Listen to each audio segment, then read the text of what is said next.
Hey there.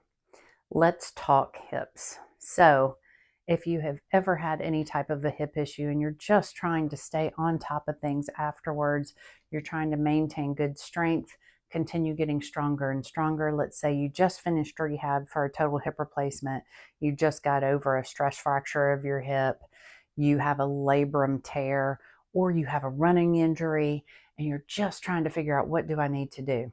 First thing you need to do is possibly go see a physician to address it, or a physical therapist. If you have already been through all of this and you're like, I'd still like some guidance, that's what this video is for. Now, every single person is different, but I'm going to show you ways that I have worked through and some of my favorites for hip strengthening, especially if you have had surgery or any type of injury to that hip. Let's get started. Okay, so non-negotiable exercise number one. And there's an instructional video on this if you need to look at it.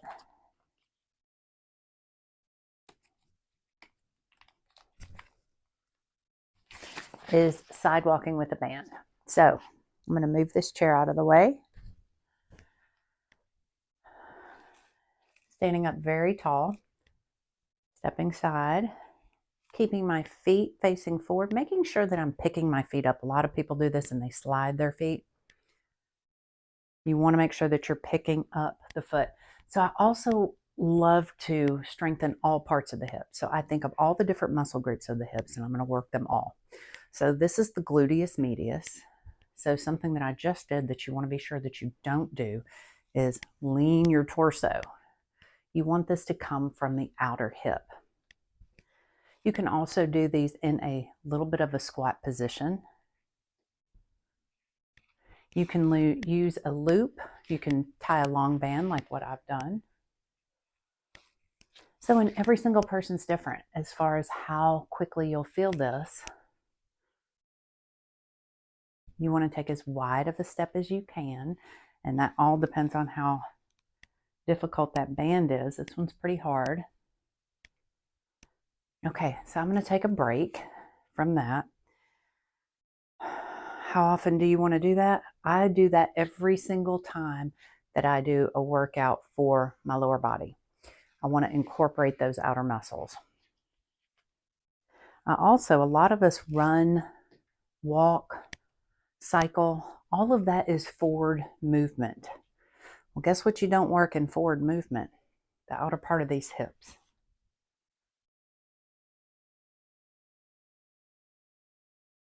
So I would love to say do 4 or 5 steps in each direction and probably start off with 4 rounds of that and increase up to 10 if you can. And if that gets easy, you need a stronger band. All right, so that is exercise number 1. Exercise number 2 is squats. So depending on where you are, that squat might look like a sit to stand,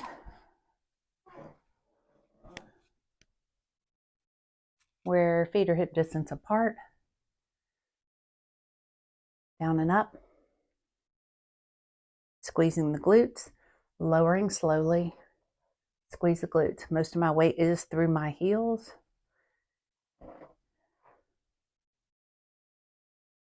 Focusing on standing up tall. So I'm going to do 10 of these. I'm going to change it up for the second set. If you're more advanced, you won't need the chair, and we can just do those squats.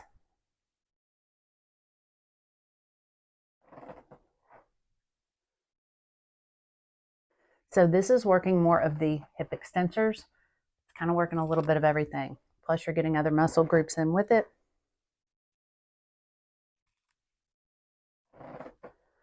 I'm terrible at counting when I am talking and focused on that. Okay, so I'm going to remove this.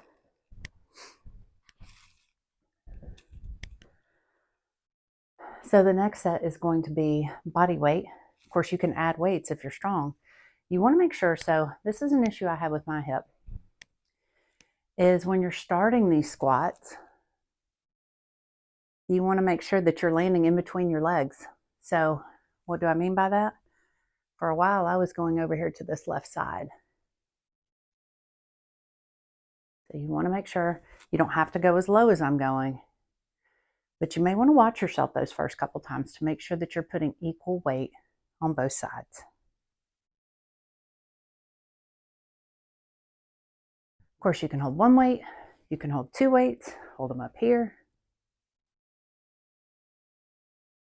But this is exercise number 2 that I'm going to make sure that I do.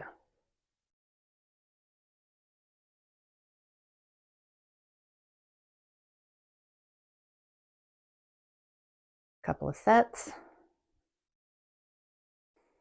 Exercise number 3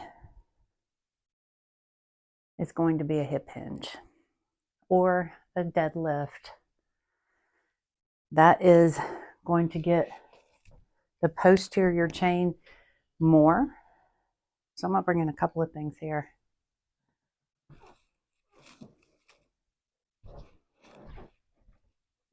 As a demonstration, I'm going to use this water bottle. So let's say you're in the beginning of this and you're really trying to figure out, how do I get into that glute? So let's say it's your right side. I'm going to have this is a single leg because I'm focused on that side that I'm having issues on. I'm going to hinge forward, and there's an instructional video on the hip hinge as well, and reach and stand. So you may only have the strength and mobility to perform this exercise like this. Where I see people do this incorrectly, they're rounded here. You want that back to be flat. So just hinging forward. As you come up, you are really squeezing the glutes. So you feel stretching through here, squeeze the glutes. When you perfect that, feeling that stretch in the hamstrings, squeezing the glutes, barely any weight on that back leg. I'm going to remove the water bottle. I'm going to go a little bit lower.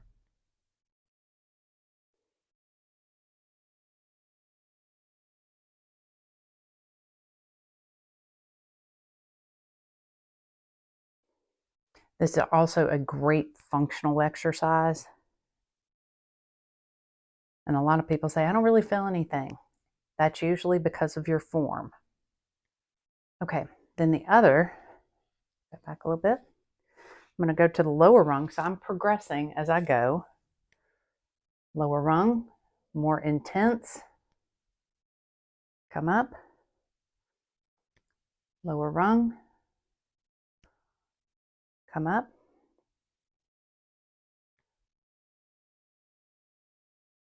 Come up. And then you can progress it even lower, hinging down towards the floor. Come up, squeeze the glutes. Depending on where you are, you can add weights to this. But that's going to get more of the big glutes, low back.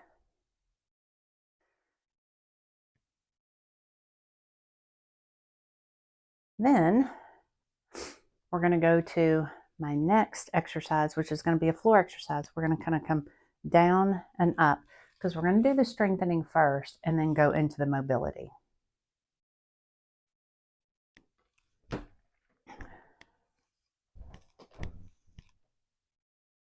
Okay, so a lot of people don't think that you need to be strengthening your hip flexors. That is incorrect.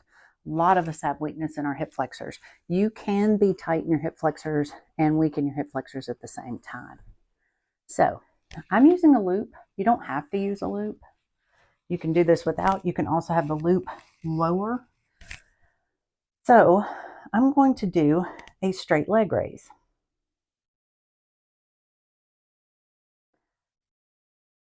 The main thing I like about the loop with the leg raise, so this is working the hip flexor and the quad, is I'm also getting a little bonus as I come down, getting a little hip extension strengthening as well, a little bit of resistance there. Now, having the opposite knee up protects your back. That's your choice. You can also have it down here. When you put the leg down, you're going to feel more intense resistance from that loop. You can also lie completely flat if that is more comfortable for you. But this strengthens the hip flexor. Now, I don't know if you can see this. I'm going to turn my right foot out a little bit, rotating it out that way. And I'm going to try lifting up a little bit that way. Now, for me, this is much harder. I'm going to loosen up on the tension by lifting my knee. And that's going to get more of the hip flexor and the inner thigh.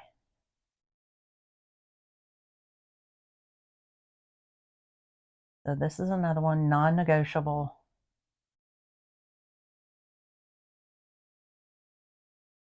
And yes, we will be stretching that hip flexor as well.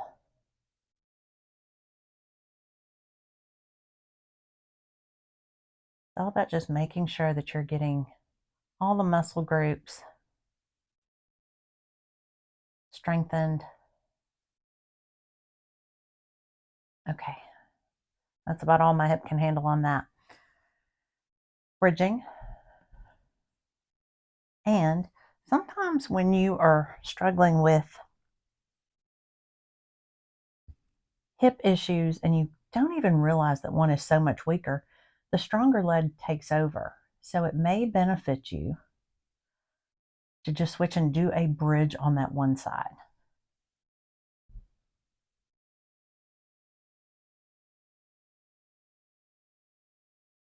Now, just to keep us from moving around too much, I'm going to do this for my left. Clamshells. Clamshells are super important for hip strength. So I'm going to do 2 different clamshells. So clamshell 1, this is pretty much a standard clamshell with resistance.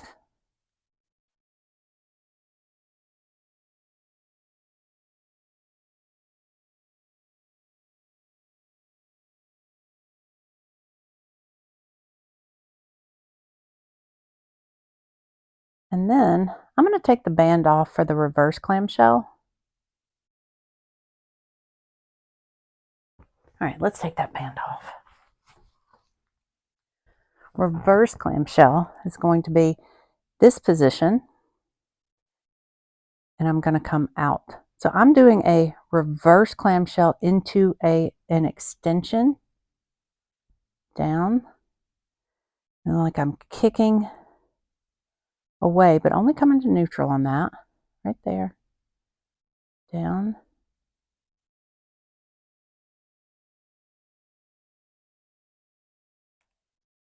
Making sure not to rotate at the hips.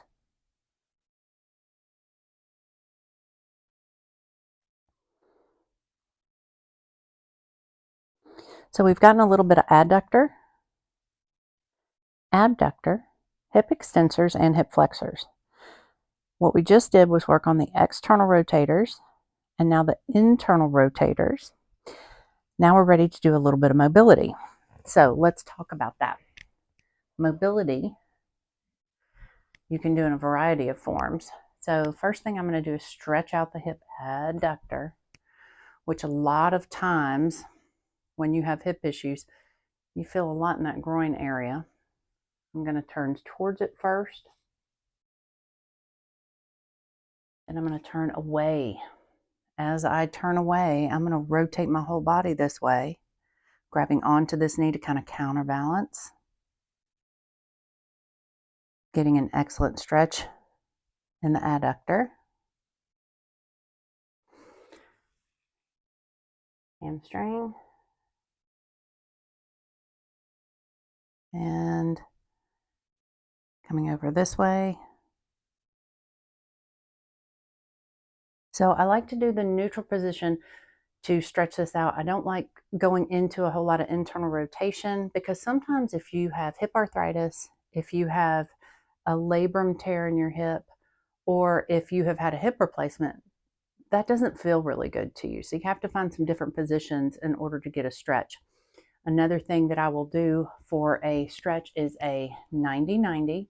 Again, if you have had a hip replacement, a 90-90 is not going to be your friend.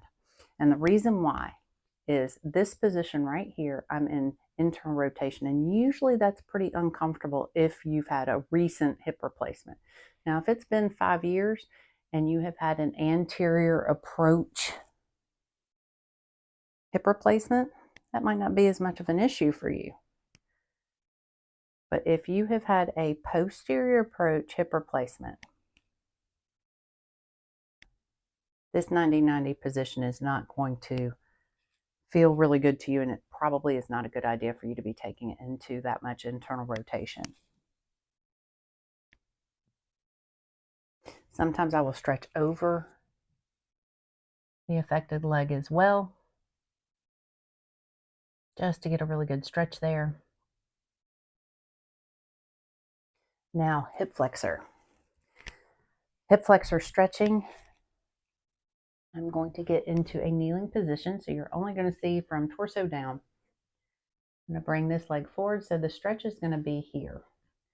The important part of this is the pelvis, is making sure the pelvis is not anteriorly tilted. You want to make sure to squeeze the glutes and lean into this stretch, keeping a very tall torso. And hold. I'm resting my arms on the opposite leg.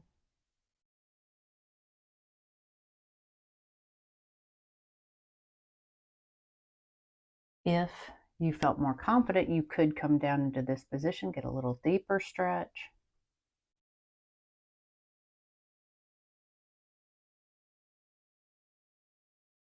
Just to get that hip flexor stretched out. You can also do this in a standing position if getting on the floor is difficult.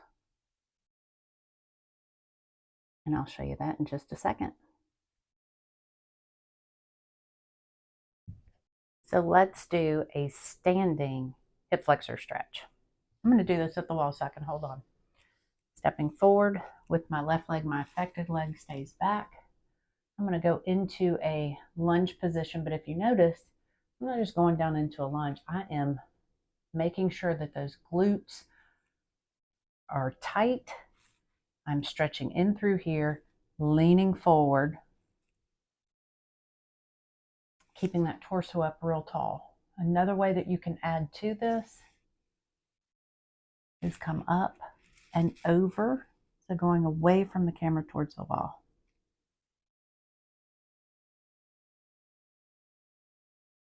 Making sure that you're keeping your hips facing forward. Come out of that position. I'm going to do one more. Leaning in, squeeze the glutes, come up and over.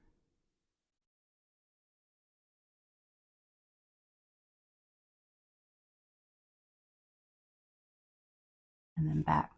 So these are just some basics, and you can always progress them. Can you do other exercises for hip health and post-arthritic conditions or post-labral tear? Yes, you can. These are just some basics that if you're not doing, make sure that you're incorporating all the muscle groups, both static and dynamic and strength. Have a good day.